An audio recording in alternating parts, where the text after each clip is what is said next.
All right, so we're diving into Floyd Money Mayweather Jr. today. Oh, this will be good. And honestly, the stack of sources you sent over, it's a lot. Yeah. We've got his record, which is insane, by the way, 50 wins, no losses. Practically unheard of at that level. No kidding. Yeah. But it's not just the wins, it's the way he carries himself, the controversies. This goes way beyond boxing, doesn't it? It really does. Like, you see him now still doing exhibitions, still commanding attention.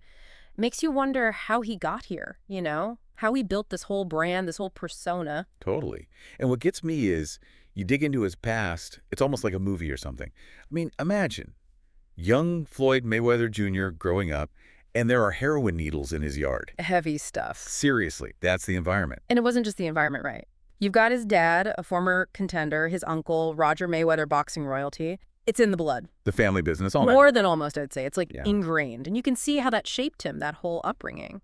Oh, absolutely. Yeah. I mean, there's even that story about his grandmother, right? She's the one who encouraged him to focus on boxing instead of getting a regular job. Wow. I know, right? She must have seen it in him, that spark. That's something special. And it showed early. Think about it. 3 National Golden Gloves championships. Before going pro, even. That's not an accident. Dedication. Talent, for sure, but you don't reach that level without putting in the work. No way. But even with all that, even with the pedigree, Yeah. you get the sense he still had something to prove, you know. Oh, yeah. That 1996 Olympic fight, the one against Serafim Todorov, Yeah. still controversial to this day. I bet. I mean, some people still say Mayweather got robbed. Right. Was it a bad call, some bias, who knows? But that loss in the semifinals, Lit a fire under him, I bet. no doubt. Yeah. Almost like he knew deep down he was the best, and this just proved it to him. Had to show the world what they were missing. And boy, did he. Goes pro that same year, starts racking up wins left and right. Yeah. That first world title against Gennaro Hernandez. Hernandez. No, there was a tough fighter. Right. Beat Azuma Nelson, for crying out loud. And Mayweather takes him down for his 18th pro fight. Statement win, for sure. No question. He was facing top-tier competition right out of the gate and winning. Which is what's so impressive. But it wasn't just that he had this natural talent. He was seeking out the best and beating them at their own game. And the way he did it, too, that pretty boy nickname, wasn't just for show. All about that defense, like watching poetry in motion. Barely got touched in some of those fights. Untouchable, almost. It was like he was playing chess and everyone else was playing checkers, you know what I mean? He was thinking 3-4 steps ahead. Controlled the ring, controlled the pace. And then bam, bam, like the Diego Corrales fight. 5 knockdowns. 5! On a guy who had never been knocked down before. I mean, come on. You see that. You know you're witnessing something special. Exactly. That was the moment he went from prospect to legend in a lot of people's eyes. There were whispers about him being the next Willie Pep. Yeah. All-time great defense. But But it wasn't just the defense. Right. There was a ruthlessness there, too, you know, an intensity. He Yeah. wasn't just trying to outpoint you. He wanted to break you down. and he did, time and time again. But And I think this is important. Even with all that dominance, there were those close calls. every great fighter has them. True. But these weren't just like scrapes. These had people questioning, like, did he really win that? Ah, you're talking about the Castillo fights. Exactly. Those were battles, man. Yeah. Close, controversial. Even now, you get people who swear Mayweather lost at least one of them. Part of what makes it interesting, though, right? Because you see that vulnerability, that sliver of doubt. And it changes how you view him. 100%. This wasn't just some untouchable machine. He bled, he hurt, he had to dig deep. Made him human, in a way. And it's almost like those fights, those close calls, they fueled this whole other side of him. And I'm calling the business of being Mayweather. Yeah, I see that. Because, I mean, you can't deny it. This is a guy who understood his brand, his value. Oh, absolutely. Way before most fighters do, you know? He wasn't afraid to take control, call the shots. And demand what he thought he was worth. Exactly. We're talking record-breaking pay-per-view numbers, those massive purses. He knew he was the draw. He knew what he was selling. It became bigger than boxing almost.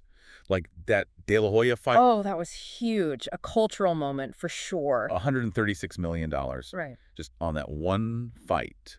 It's like he understood the entertainment side, the spectacle. And he played it perfectly. The trash talk, the whole persona.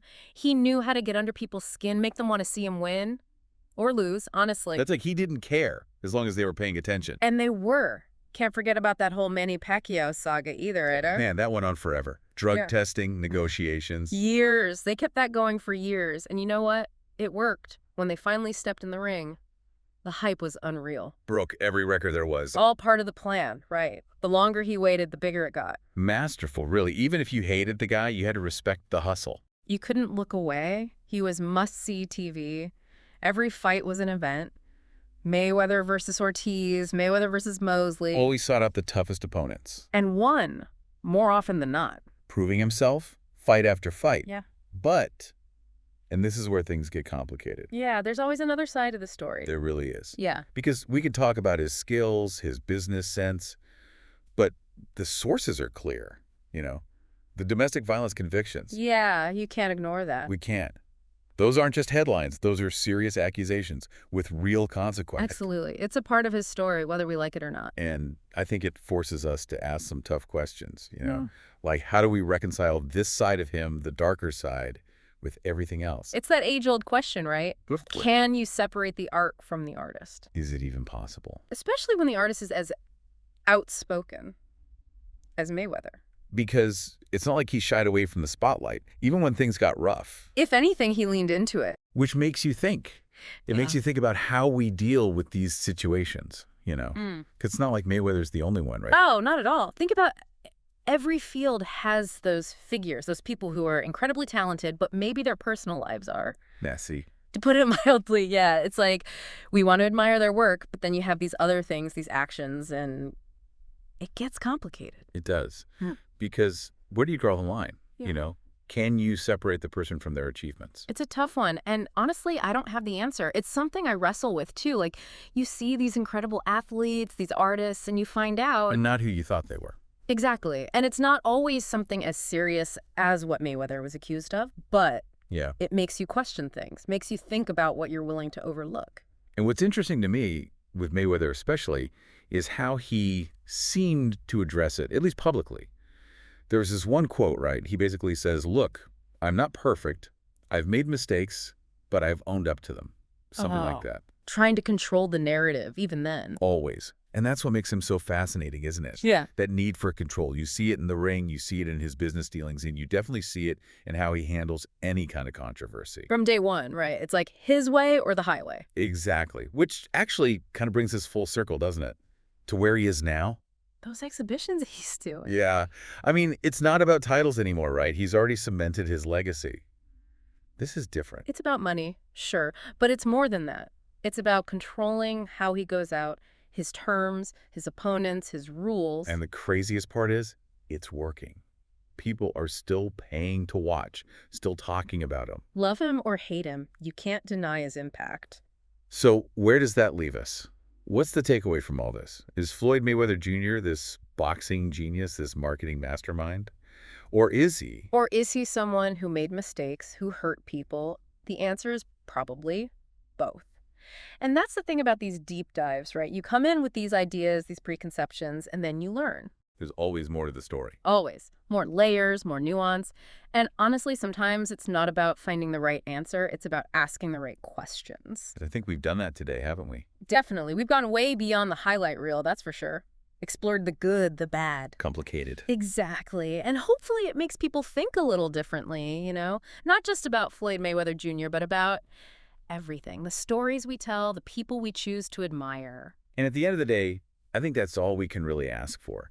So if you're listening to this and something we talked about resonated, go do some more digging, read those sources, form your own opinions. That's what this is all about.